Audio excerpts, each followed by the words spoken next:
আসসালামু আলাইকুম ওয়া রাহমাতুল্লাহি ওয়া বারাকাতুহু। আশা করি আপনারা ভীষণ ভালো আছেন।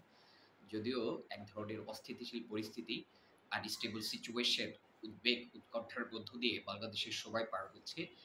তারপরেও ভালো থাকার, মানুষকে ভালো রাখার চেষ্টা করব। তো ভাবলাম যে আপনাদের সাথে একটা শ্বাসরুদ্ধকর ঘটনা শেয়ার করি। এটা একটা হিন্দু মেয়ের ঘটনা।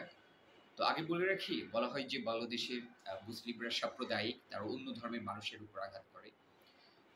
Not only Bangladesh, all over the world বলা হয় যে মুসলিমরা সাম্প্রদায়িক, তারা অন্য ধর্মের মানুষের উপর আঘাত করে। তা আসলেও মুসলিমরা সাম্প্রদায়িক কিনা বা মুসলিম শাসকরা সাম্প্রদায়িক ছিলেন কিনা, সেটাই জানার চেষ্টা করব।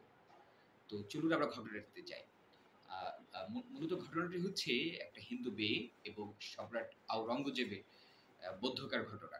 আপনারা জানেন যে সম্রাট আওরঙ্গজেব ছিলেন হচ্ছে মুঘল সম্রাট। তো সম্রাট আওরঙ্গজেব তিনি তার বাদশাহী দরবারে একদিন বসে আছেন। হঠাৎ একটা আলখেল্লা পরিহিত একজন মানুষ বাদশার দরবারে আসলো। তা বাদশাহ আওরঙ্গজেব বললেন, বেটি, কি হয়েছে? তুমি আমার দরবারে এসেছো?"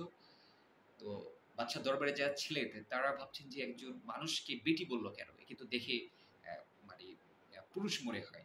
তো তার মাথার থেকে যখন পাগড়ি সরে যায় তখন দেখে যে সত্যিই একজন মেয়ে। তো এটাই ছিল বাদশাহ আওরঙ্গজেব, যে উনি কতটা প্রজ্ঞাপূর্ণ ছিলেন বা কতটা ধীর শক্তি সম্পন্ন ছিলেন, সেটাই বোঝা যাচ্ছে। অন্যরা চিনতে পারেনি। তো যাই হোক, তখন তিনি বললেন, "বেটি বলো, তোমার কি ফরিয়াদ?" বলছে যে, "আমি শকুন্তলা, আমি বেনারস থেকে হেঁটে এসেছি। অর্থাৎ আমি হিন্দু ধর্মের একজন মেয়ে।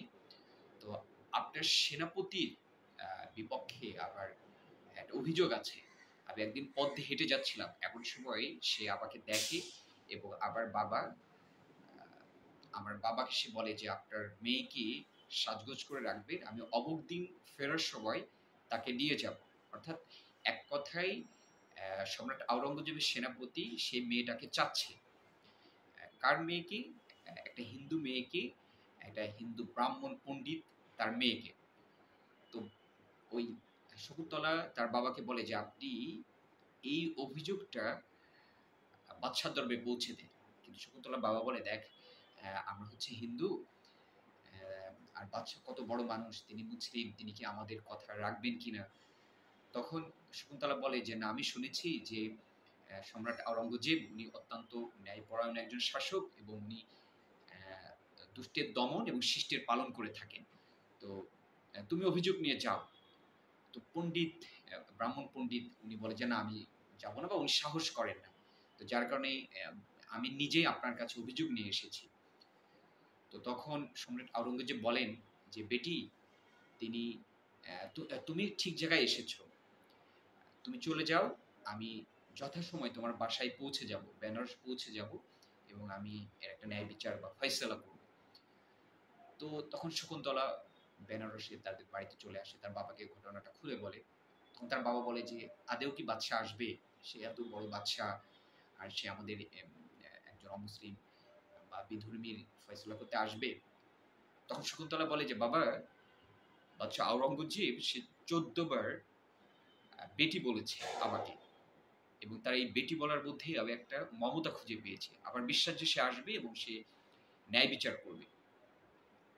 তো ঠিক যথাসময়ে সম্রাট আওরঙ্গজেব ২০০ সৈন্য নিয়ে সে বেনারস চলে গেল। তখন ব্রাহ্মণ তো সম্রাটকে দেখে অবাক যে তার বাড়িতে আ আ মুসলিম শাসক এসেছে। তাও তদানীন্তন সময়ে সমগ্র ভারতবর্ষের সম্রাট আওরঙ্গজেব এসেছে। তখন আ আ সম্রাট আওরঙ্গজেব বলছে যে, "বাবা, আপনি আপনার মেয়ের ঘরটি দেখিয়ে দিন।" দেখিয়ে দিল। বলল যে, "মেয়ের ঘরে আমার জন্য ইবাদতের ব্যবস্থা করুন। আর আপনার মেয়েকে আপনি আপনার ঘরে রাখুন।" তো সম্রাটের জন্য একদম পণ্ডিত মেয়ের ঘরটিকে ইবাদতের ব্যবস্থা করলেন। তো পণ্ডিত দেখলেন যে সারারাত সম্রাট আওরঙ্গজেব ইবাদত করছে, কান্নাকাটি করছে বা আল্লাহর কাছে ফরিয়াদ করছে। তো ঐদিন সেনাপতি আর আসেনি। 2nd ডে তে ঠিকই সেনাপতি আসলো। তো তখন আসার পরে বলছে যে, "কোথায় তোমার মেয়ে? নিশ্চয়ই তুমি তোমার মেয়েকে সাজুগুজু করে রেখে দিয়েছ আমার জন্য।" তখন বাদশা আগেই শিখিয়ে দেয়। তখন পণ্ডিত বলে যে, "ওই ঘরে।" তখন ওই ঘরে যাওয়ার পর দেখে যে একজন আহ, আলখেল্লা পরিহিত একজন মানুষ, মুখে পর্দা দেয়া এরকম আছে। তো তখন একজন ভিখারির মতো। তখন সেনাপতি বলছে, কে তুমি?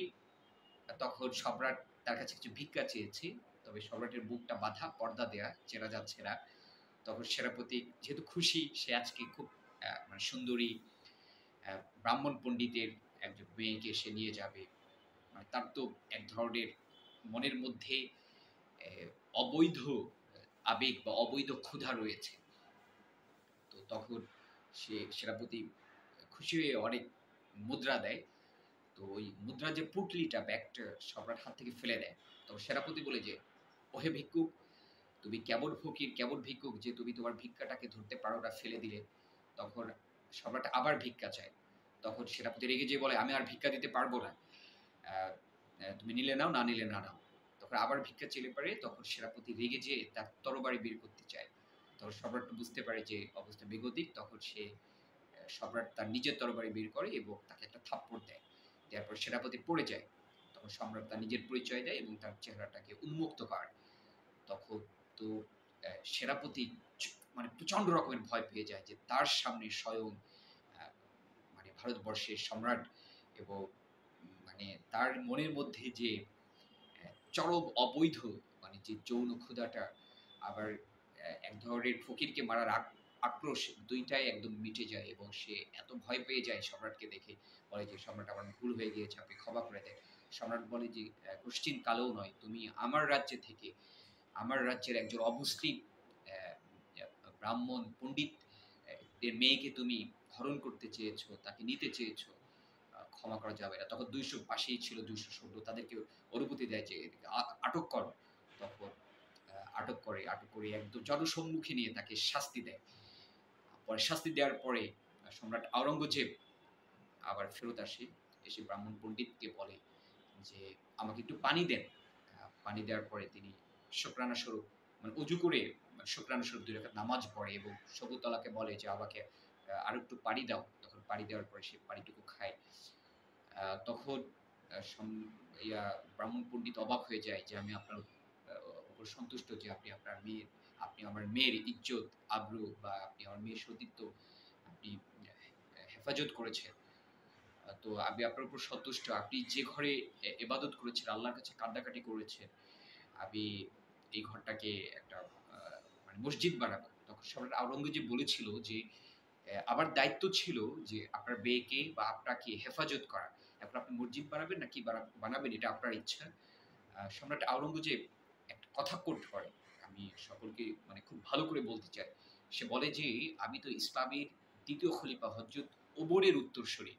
যে ওমর প্রায়ই বলত যে, ফুরাত নদীর তীরে যদি একটা বকরি না খেয়ে মারা যায়, আমি অর্ধ পৃথিবীর বাদশাহ, কাল কিয়ামতের ময়দানে এই বকরির জন্য আল্লাহর কাঠগড়ায় দাঁড়ানো লাগবে।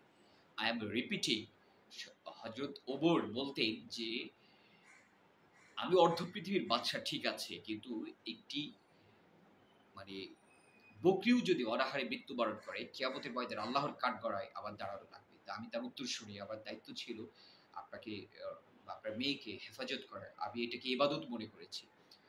তো এতটাই খুশি হয় যে সম্রাটের সেই নাম অনুসারে আপনারা জানেন যে সম্রাট আওরঙ্গজেবের আরেকটি নাম হচ্ছে আলমগীর। তো তার নাম অনুসারে এখনো বেনারসে একটা মসজিদ আছে, আলমগীর মস্ক বা আলমগীর বাদশাহ আলমগীর মসজিদ। তো এটা হচ্ছে কারণ বাদশাহ আলমগীর তার নাম অনুসারে আপনারা জানেন যে ফাতোয়ায়ে আলমগীর, একটা ফাতোয়ার বিখ্যাত একটা গ্রন্থও আছে। উনি অত্যন্ত ন্যায়পরায়ণ শাসক এবং ধার্মিক ছিলেন। তো একজন মুসলিম শাসক হয়ে তিনি কিন্তু তার পক্ষের মুসলিম সেনাপতির পক্ষে রায় দেননি। তিনি অমুসলিমের পক্ষে রায় দিয়েছেন। কারণ মুসলিম শাসকরা সারা জীবন ন্যায় অ্যা অ্যা যে বিচারটা সেটাই করার চেষ্টা করেছেন। দেখেন, মুসলমানদের ভারতবর্ষে দীর্ঘ ৮০০ বছরের প্রায় ৮০০ বছরের ইতিহাস। তারা যদি চিন্তা করতেন যে এখানে প্রায় সমগ্র মানুষকে জোরপূর্বক হিন্দু ধর্ম থেকে বা অন্য ধর্ম থেকে মুসলিম বানাবেন সেটা পারতেন। কিন্তু তারা করেননি। আপনারা যারা বিসিএস বা বাংলাদেশ সিভিল সার্ভিসের বই পড়েন, আপনারা দেখবেন যে যখন পড়তে যান তখন বাংলা সাহিত্যের ইতিহাসে দেখবেন যে মুসলিম শাসকরা কি পরিমাণ অনুবাদ শাস্ত্রে অবদান রেখেছেন। হিন্দুদের অনুবাদ গ্রন্থ, হিন্দুদের আ আ মানে যে ধর্মীয় গ্রন্থ সেগুলোর অনুবাদ করেছেন মুসলিম শাসকরা। তারপরে আপনারা এ আমি আসলে এ একটা কথা বলতে চাই যে অনেক সময় বাংলাদেশে রাজনৈতিক কিছু হামলা হয়ে থাকে। সেগুলোকে আপনারা সাম্প্রদায়িক হামলা মনে করেন। সাপোজ মাগুরাতে দেখুন যে সাকিব আল হাসানের অফিসের উপর হামলা হয়েছে। অ্যা তারপরে আপনার অ্যাডভোকেট সাইফুজ্জামান শেখরের বাড়িতে হামলা হয়েছে। এটাকে নিয়ে কেউ কথা বলছে না। কিন্তু অ্যাডভোকেট আ শ্রী ব্রিন শিকদার তার বাসায় হামলা হয়েছে। ব্রিন শিকদার হামলা হয়েছে। এটাকে সাম্প্রদায়িক বলা হচ্ছে। আসলে নয়। এটাও কিন্তু একটা রাজনৈতিক অন্যান্য আ মানে রাজনৈতিক নেতাদের উপর যেরকম হামলা হয়েছে, ঠিক সেভাবে একজন হিন্দু রাজনৈতিক নেতার উপরও হামলা হয়েছে। কোন ধরনের হামলাকেই আমি সাপোর্ট করছি না বা আ ইসলাম সাপোর্ট করে না। কিন্তু আপনার রাজনৈতিক হামলাকে যদি সাম্প্রদায়িক হামলা বিবেচনা করেন, এটি একদমই ঠিক নয়। আর মুসলমানরা কখনোই সাম্প্রদায়িক না। মুসলমানরা যে সাম্প্রদায়িক না, এটা বুঝতে হলে রবীন্দ্র সাহিত্য এবং আ নজরুল সাহিত্য আপনারা পড়ে দেখবেন যে আসলে কে সাম্প্রদায়িক। আপনার পুরো নজরুল সাহিত্য পড়লে আপনার প্রতিটা পরতে যে পরিমাণ অসাম্প্রদায়িকতার শিক্ষা পাবেন, অন্য ধর্মের মানুষকে ভালোবাসার যে শিক্ষা পাবেন, পৃথিবীতে আরেকটা সাহিত্যিকের মধ্যে এরকম আপনারা পাবেন না। একজন নজরুল কিন্তু কি পরিমাণ আ আ মানে ধার্মিক এবং কি পরিমাণ মুসলিম ধার্মিক ছিলেন সেটা তো আপনারা জানেন।